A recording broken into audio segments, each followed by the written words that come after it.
बोकारो के हंस रेजेंसी में झारखंड विधानसभा के नेता प्रतिपक्ष अमर कुमार बावरी ने प्रेस वार्ता का आयोजन कर कहा कि विपक्ष हमेशा संविधान का रोना रोता रहता है। जिस तरह से बाबा साहेब भीमराव अंबेडकर का तिरस्कार किया है, उसका जीता जागता उदाहरण आज लोकतंत्र में सभी को अपनी बात कहने और कहीं भी आने जाने की आज़ादी है। पर जिस तरह से भाजपा प्रत्याशी को उनके लोगों द्वारा वोट मांगने जाने से रोका गया, बंधक बनाया गया, ये किसी भी तरह से उचित नहीं है। इसका जवाब उनको आने वाले समय में जनता देने का काम करेगी। साथ ही उन्होंने कहा कि धनबाद लोकसभा से भाजपा प्रत्याशी की निश्चित जीत होगी और ऐतिहासिक जीत होगी, जो आज तक नहीं हुआ है। गणतंत्र की बातें करते हैं, संविधान की बातें करते हैं, और अभी विपक्ष जो है संविधान का रोना खूब रोता है। जिन्होंने संविधान की धज्जियां उड़ाई, जिन्होंने संविधान के निर्माता भारत रत्न डॉक्टर बाबा साहेब भीमराव अम्बेडकर को जिन्होंने लगातार तिरस्कृत किया, अपमानित किया, यह घटना मैं उसी के साथ देखता हूं कि उनकी कथनी और करनी में कितना बड़ा अंतर है।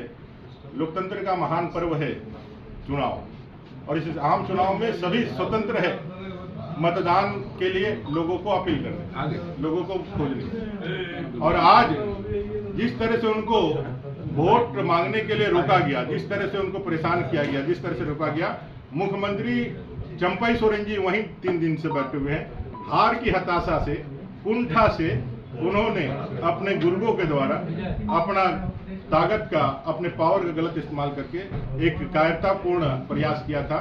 लेकिन मैं कह सकता हूं कि ऐसे किसी भी प्रयास से भारत की जनता, झारखंड की जनता प्रभावित नहीं होने वाली है। उनका इच्छा शक्ति और दृढ़ हो गया है, और ऐसे लोकतंत्र और संविधान विरोधी लोगों को बाहर का रास्ता दिखाया। वहाँ तो मुख्यमंत्री थे, लेकिन और भी जगहों में विरोध किया जा रहा है भाजपा का। कहीं विरोध नहीं है। अब राजनीति में विरोध तो होता ही है। नहीं, आम जनता का कहाँ विरोध है? वो सारे भारतीय झारखंड मुक्ति मोर्चा के कार्यकर्ता हैं। उनके टी शर्ट देख लीजिए, उनके नारे देख लीजिए, उनका नाम देख लीजिए, जो लोगों नाम हुआ है वो सब उसके पार्टी के पदाधिकारी हैं, चंपाई सोरेन जी के कार्यकर्ता हैं। जनता तो खुश है।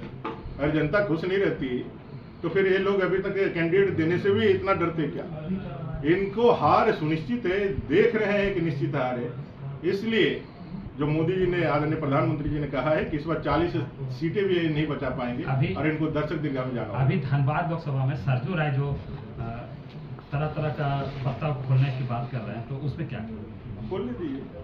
अंतिम लड़ाई बूथ पे हो, अंतिम फैसला जनता जनार्दन देगी। धनबाद के लोकसभा की जनता न तय करेगी जो उनका प्रतिनिधित्व कौन करेगा। मामला वहीं खत्म है। जनता के बीच जाइए, आशीर्वाद लीजिए, जिसको जनता आशीर्वाद देगी उसको समझिएगा। जो भी यहाँ पर सरजू राय का कहना है कि इनका जो मामला है उसको लेकर ईडी के पास गए थे, ईडी के अधिकारियों से बात हुई। ईडी के अधिकारियों ने कहा कि डुल्लू महतो हमारा कैंडिडेट है, तो इसको क्लाइंट है, तो इसको टिकट कैसे मिल गया?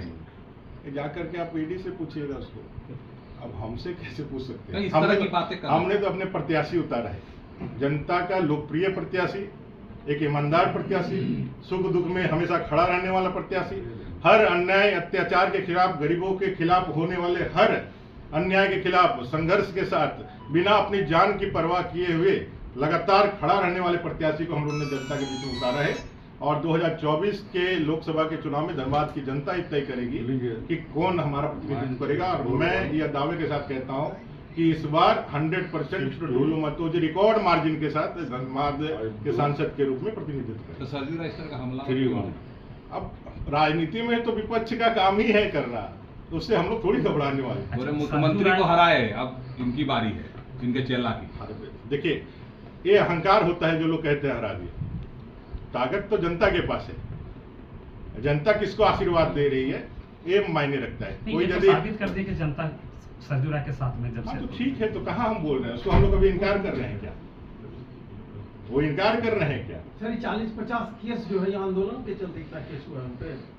आप लोग आरटीआई निकाल के देख लीजिए, सारे केसेज आरटीआई के माने कि इससे पता चल जाएगा। बेसिक हम लोग भी उसका जानकारी नहीं है, लेकिन इतना जरूर जानकारी है कि अगर प्रबंधन के साथ लड़ाई लड़िएगा, किसी गरीब का यदि मृत्यु हो गया और उसको नियोजन नहीं मिल रहा है, तो उसके लिए यदि आप लड़ाई लड़िएगा तो प्रबंधन जो है आगे इस तरह की घटना ना हो और उसको नौकरी नहीं देना पड़े, इसलिए केस करेगा। आप भी तो बहुत लड़ाई लड़े इलेक्ट्रो स्टील, आपके पर कहाँ इतना मामला दर्ज हो गया? सभी के काम करने का तरीका अलग होता है, सभी लोगों के काम करने का कोई ये आक्षेप होता है? विचार भी अलग होता है। एटक और भाजपा का सिद्धांत एक ही हो गया है क्या? बामदल और दक्षिण पंथ नहीं समझे आपका प्रश्न? नहीं, जैसे डुल्लू जी एटक के राष्ट्रीय कार्य वो समिति भी है, सीता सोरेन भी है। सीता सोरेन और डुल्लू महतो हाँ। दोनों एटक के राष्ट्रीय कार्यकारिणी सदस्य हैं अच्छा, और भाजपा से उसका सिद्धांत सीधे अलग होता है। मजदूर दक्षिण पंथ, वामपंथ। नहीं, इंटक का सिद्धांत क्या है ये नहीं मालूम हमको, लेकिन सर, एटक का सिद्धांत क्या है हमको नहीं मालूम, लेकिन मजदूर की लड़ाई लड़ने के लिए एक मजदूर नेता हमेशा खड़ा रहता है और एक मजदूर के ही नेता है डुल्लू महतो जी। और मेरा कुल विचार यह है कि आप डुल्लू महतो जी के ऊपर जो भी एलिगेशन लगाते हैं, आपके पास न्यायालय है। अगर आप कह रहे हैं कि 4 साल उनको सजा मिली है, तो जो भारत का कानून है उसके तहत 2 साल का सजा मिलते ही आपकी सदस्यता विधानसभा से चली जाती है और आप जो है वहां से हट जाते हैं। सर, सवाल लेकिन एटक- मेरी बात को सुन लिया। 4 साल की सजा जो लोग कह रहे हैं, जो इस तरह की बातें कह रहे हैं, उनसे पूछा जाए कि भाई 4 साल की सजा हुई है तो फिर उनकी सदस्यता क्यों नहीं? न्यायालय, न्यायपालिका सब कुछ है, आप किसी को डिबार नहीं कर सकते हो तब तक जबकि वो कानून में। आप मीडिया ट्रायल करके किसी का आप चीरहरण नहीं कर सकते, आप एक तरफा न्यूज लगा करके एक तरफा विषय रख करके नहीं कर सकते। मेरा कहना है भारतीय जनता पार्टी के प्रत्याशी के रूप में हम लोग जबरदस्ती उसको दे दिया तो बनाकर निर्वाचित नहीं हो जा रहे। भारतीय जनता पार्टी के प्रत्याशी के रूप में धनबाद लोकसभा के अंतर्गत रहने वाले मतदाताओं का आशीर्वाद लेने के लिए कमल का निशान लेकर के, मोदी जी की गारंटी लेकर के डुल्लू महतो जी मैदान में है। 25 मई को जनता अपना फैसला देगी और उसका रिजल्ट 4 जून को आएगा। 4 जून तक इंतजार करिए, ऐसे सारे प्रश्नों का जवाब आपको मिल जाएगा। अच्छा, अमर जी, ये एक आपका बात रहेगा बोल, इससे कितना फर्क? डिसीजन जनता को करना है, डिसीजन मतदाता के पास है। मतदाता तैयार बैठे हुए हैं, मैं कह रहा हूं, जनता मतदाता तैयार बैठे हुए हैं, चारों तरफ उत्साह का वातावरण है। लोग हमारे प्रत्याशी को, और मैं कह रहा हूं कि इस बार धनबाद लोकसभा से जो जीत होगी वो भारत में एक इतिहास बनेगा। देखिए, कांग्रेस प्रत्याशी के रूप में अनुपमा सिंह का नाम लगभग तय है। आज शाम को घोषणा हो जाएगी, क्योंकि अब दोनों ही, एक विधायक लड़ रहे हैं, एक विधायक की पत्नी लड़ेगी। क्या लगता है कि दोनों मजदूर नेता हैं और एक सीसीएल का बीसीसीएल की लड़ाई कहीं हो जाए? क्या मानते हैं आप लोग? परिवारवाद का भी आरोप लगाते हैं लोग हमारे प्रत्याशी को, और मैं कह रहा हूं कि इस बार धनबाद लोकसभा से जो जीत होगी वो भारत में एक इतिहास बनेगा। देखिए, कांग्रेस प्रत्याशी के रूप में अनुपमा सिंह का नाम लगभग तय है। आज शाम को घोषणा हो जाएगी, क्योंकि अब दोनों ही, एक विधायक लड़ रहे हैं, एक विधायक की पत्नी लड़ेगी। क्या लगता है कि दोनों मजदूर नेता हैं और एक सीसीएल का बीसीसीएल की लड़ाई कहीं हो जाए? क्या मानते हैं आप लोग? परिवारवाद का भी आरोप लगाते हैं, तो ये इस तरह का जो अगर है तो किस तरह आप लोग देखते हैं इस लड़ाई? देखिए, परिवारवाद की राजनीति तो है ही है। वंशवाद, परिवारवाद की राजनीति का जब हम लोग बात कहते हैं और उन लोग खारिज करते हैं, तो हमें एक अभी झारखंड के अभी वर्तमान अद्यतन स्थिति में एक परफेक्ट उदाहरण आपको बताता हूँ। मैडम कल्पना सोरेन जी झारखंड मुक्ति मोर्चा के किस दायित्व में है? कार्यकारी अध्यक्ष गुरु जी हैं, अध्यक्ष अभी जेल के अंदर हैं झारखंड मुक्ति मोर्चा के, कार्यकारी अध्यक्ष जेल में है, और महासचिव से लेकर के जितने लोग हैं उस किसी पद में है? नहीं है। कोई राजनीतिक अनुभव है? नहीं है। कोई विधायक सांसद है, राज्यसभा सांसद है? नहीं है। तो फिर किस हैसियत से जो पार्टी कहती है कि हम लोकतांत्रिक पार्टी हैं, हमारा संविधान है, संविधान के अनुरूप हम लोग काम करते हैं, हम लोग के में परिवारवाद, वंशवाद नहीं चलता है, तो फिर आप किस हैसियत से मैडम कल्पना सोरेन जी पूरा झारखंड मुक्ति मोर्चा को लीड कर रही है? वहीं झारखंड के मुख्यमंत्री है चंपई सोरेन जी, वो इंडी अलायंस के रैलियों में भी दरकिनार कर दिए जाते हैं। जो उनका रणनीतिक बैठक होता है उसमें भी हाशिए पे डाल दिए जाते हैं, पोस्टर बैनर से भी गायब कर दिए जाते हैं और उनको कह दिया जाता है कि जाकर के अपने विधानसभा में ही आप सीमित रहिए।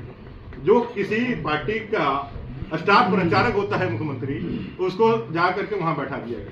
तो ये साफ उदाहरण है कि नहीं है कि भाई न खाता न बही, झारखंड मुक्ति मोर्चा में मैडम कल्पना सोरेन जो कहे वही सही, कहीं कुछ नहीं है। सिर्फ इसलिए कि वो मैडम कल्पना सोरेन है, इसलिए उनकी हनक, उनका विषय चल रहा है। बाकी कौन धनबाद से लड़ेगा अभी तय हुआ है, अभी गारंटी के साथ टिकट नहीं लेकर के आए। और असुविधा यही है कि 1 महीने पहले हमारे कैंडिडेट डिक्लेयर हैं और अभी तक वो किनको उतारेंगे, इसी से आप अंदाजा ला सकते हैं कि उनका मनोबल कितना टूटा हुआ है, कितना गिरा हुआ है और कितना वो हताशा में है कि हारने के लिए मार्जिन कौन कम कर सके। रिकॉर्ड मार्जिन से हारेंगे, जमानत जब्त होगी और भारतीय जनता पार्टी के नेतृत्व में, नरेंद्र भाई मोदी के नेतृत्व में देश आगे बढ़ेगा। एक गारंटी के साथ 400 के पार के साथ एनडीए मैदान में है और कुल मिलाकर के ऐसे लोगों से चुनाव में कोई भी आए, कांग्रेस के कोई भी टिकट लेकर के आए, उससे कोई फर्क नहीं पड़ने वाला है। जनता ने अपना मूड बना लिया। कहा जा रहा है कि कल्पना सोरेन उनका स्टार प्रचारक है, उनसे डरे हुए हैं भाजपा। मैंने तो कहा कि स्टार प्रचारक इसीलिए है ना कि मैडम कल्पना सोरेन हेमंत सोरेन जी की पत्नी है, और कुछ है? और कुछ बताइए तो उसमें और कौन गुण है, कोई है तो बता दीजिए। एक परिवारवाद की पार्टी के लिए वरिष्ठ नेता लोग हैं, बसंत सोरेन जी है, विधायक है, मंत्री है, वो स्टार प्रचारक नहीं है उसका। इतना कहते हैं सुप्रियो भट्टाचार्य और नहीं है स्टार प्रचारक, विनोद पांडे नहीं है। अरे भाई, एक गृहिणी को निकाल करके आप वहां पर बैठा देते हैं, इतने ही स्टार प्रचारक थे। तो जब हेमंत जी बाहर थे तब कहेंगे स्टार प्रचारक की भूमिका में लोग थे। कुल मिलाकर परिवारवाद, वंशवाद की राजनीति, और परिवारवाद में भी परिवारवाद, भाइयों में भी भाई, भाभियों में भी भाभी, यही इनका परिभाषा है। और इनका एकमात्र लक्ष्य जनता को लूटना है, ठगना है, भ्रम फैला करके सत्ता हासिल करना है। लेकिन कुल मिलाकर के झारखंड की जनता इन सारे तिकड़मों से अपने आप को ऊपर निकाल ली है और इनका जो है सुपड़ा साफ होने वाला है।